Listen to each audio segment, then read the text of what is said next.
Hello everyone, good morning. রাখি লাইফস্টাইলে তোমাদেরকে স্বাগত জানাই। আজ আমি প্রথম তোমাদের সাথে ব্লগ শেয়ার করছি। তো আমি সকাল সকাল ঘরের কাজ সেরে স্নান করে আমি চলে এসেছি। এসে আমি নিজের একটু রূপচর্চা করে নিচ্ছি, স্কিন কেয়ার। তো সিঁদুর পরে নিলাম, দিয়ে আমি একটু মুখে টোনার অ্যাপ্লাই করে নিচ্ছি, দিয়ে আমি একটু সানস্ক্রিন মেখে নিচ্ছি। যা গরম, তাই সানস্ক্রিনটা অ্যাপ্লাই করা মাস্ট। তোমরা কে কে রোজ সানস্ক্রিন ইউজ করো একটু বলো কমেন্ট করে। তো দেখতেই পাচ্ছ মেয়ে এখনও ঘুমোচ্ছে। তো আমি রেডি হয়ে নিয়েছি, এবার চলে এসেছি রান্নাঘরে দেখি কি আজকে সবজি দিয়ে, আজকে যেহেতু স্যাটারডে নিরামিষ, তা কী বানাচ্ছি চলো দেখো। তো ফ্রিজ থেকে সব বার করে নিলাম। কালকে তোমাদের দাদাভাই একটা পনির নিয়ে এসেছিলো প্যাকেটে, সেই পনিরটা আজকে রান্না করব। তো আমি আজকে ব্রেকফাস্টে চা বানিয়ে নিচ্ছি, দেখতে পাচ্ছ। আর একটু রুটি ছিল ফ্রিজে, সেই রুটি সেঁকে নিচ্ছি, চা দিয়ে খেয়ে নেবো। এটাই সকালের ব্রেকফাস্ট হয়ে যাবে আমার। চলো, ভাতের জল ফুটতে দিয়ে দিয়েছি, চালটাও ধুয়ে আমি ভাতটা বসিয়ে দিলাম। তো চা আমার হয়ে গেছে, এই যে। এবার চা আমি ঢেলে নিচ্ছি, দেখো। এবার আমি একটু বসে চা খেয়ে নিচ্ছি, চা রুটি দিয়ে খেয়ে নিলাম।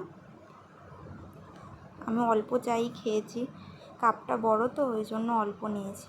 তো আজকে ফুলকপি আলু আর ক্যাপসিকাম দিয়ে একটা তরকারি বানাবো পনিরের, আর উচ্ছে আলু ভাজা করব, আর চাটনি বানাবো, আর কিছু করব না। তো দেখো আমি সবজি কেটে নিচ্ছি, এবার আমি রান্না বসাবো। সকাল সকাল রান্না হয়ে গেলে সত্যি খুব ভালো লাগে, ঝামেলা মিটে যায়। তো দেখো আমি এবারে সবজিগুলো কেটে নিয়েছি, এবার মশলা বানিয়ে নিচ্ছি। তো দেখো পনির কেটে নিয়েছি, এবার আমি পনিরগুলো সাদা তেলে ভেজে নিচ্ছি। এবারে তরকারির জন্য আমি ফুলকপি আলুটা আগে দিয়ে ভাপিয়ে রেখে দিয়েছিলাম, সেটা ভেজে নিলাম। ক্যাপসিকামও হালকা করে ভেজে নিলাম, দিয়ে কড়াই গোটা গরম মশলা তেজপাতা ফোড়ন দিয়ে যেই মশলাটা করে রেখেছিলাম সেটা দিয়ে দিলাম। নুন হলুদ দিয়ে দিয়েছি, দিয়ে কষিয়ে সবজিগুলো দিয়ে দিয়েছি, দিয়ে ভালো করে কষিয়ে পনিরটা দিয়ে কষালাম, দিয়ে অল্প গরম জল দিয়ে আমি ঢেকে রাখবো। এদিকে মেয়ের দুধটা গরম করে নিলাম, মেয়েকে এবারে ডাকবো।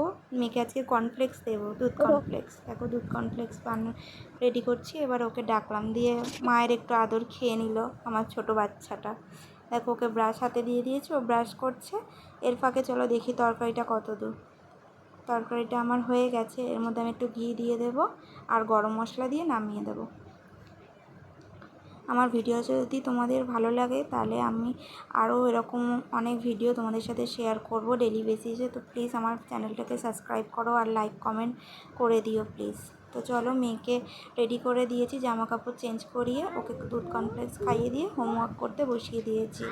তো এখন হোমওয়ার্ক করছে, তোমরা নিজেই শোনো ও কী বলছে।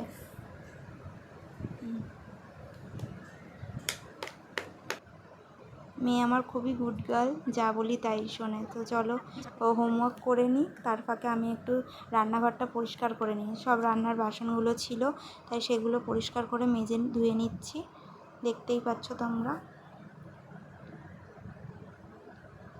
সব মেজে পরিষ্কার করে রান্নাঘরটা পরিষ্কার করলে আমার এমনি কাজগুলো সব কমপ্লিট হয়ে যাবে। তো আমার বাসন টাসন ধোয়া হয়ে গেছে, এবারে আমি এক গ্লাস জল খেয়ে নেব।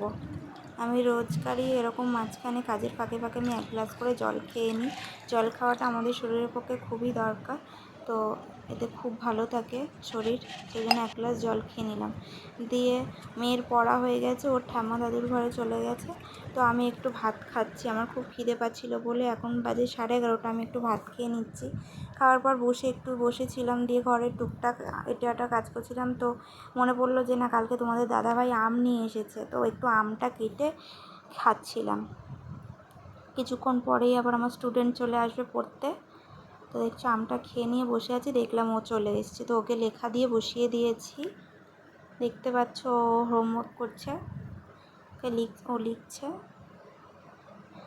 আমি ওর ছোট্ট করে একটা ক্লিপ নিয়ে নিয়েছি, আর আমিও বসে আছি ওকে পড়াচ্ছি। যদি আমার এই ভিডিওটা ভালো লাগে তাহলে প্লিজ কমেন্ট করো আর লাইক করো। Thank you.